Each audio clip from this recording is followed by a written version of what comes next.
Okay, now we know the difference between method and methodology, and we know what the building blocks for a method is. So now let's talk about how to tailor a method. And what we said, the first stage, we use the term from our camp approach, is to customize the methodology. What does it mean to customize? Well, as we touched on in an earlier video,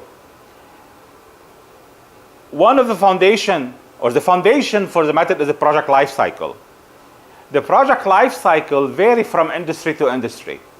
So for example, if you work in the pharmaceutical industry, how you take a project from idea to closure, the steps, the gate, the process, the life cycle looks different than maybe a construction project or a capital project or a technology project or a marketing project.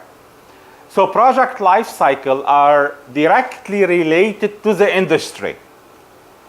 So when an organization wants to develop method, assuming they don't have one, they want to develop method for the type of the project they handle, the first step they should do is to come up with a life cycle that fit their industry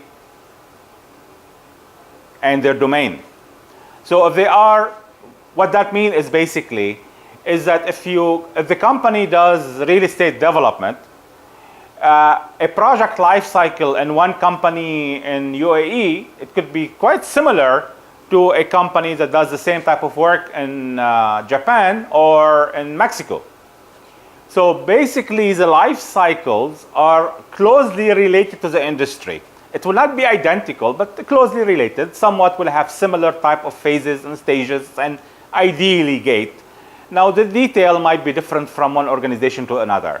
So the first step an organization should do is to basically look around and find out what kind of life cycle already exists. Maybe they're already using some kind of life cycle that is not defined or documented.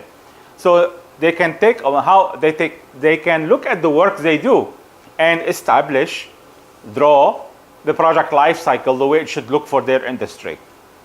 That's basically it. That's how we customize project or customize the method for managing project.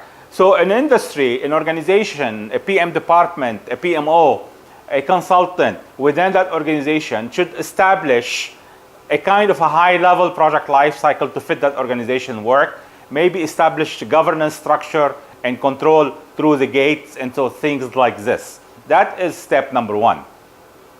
Thank you.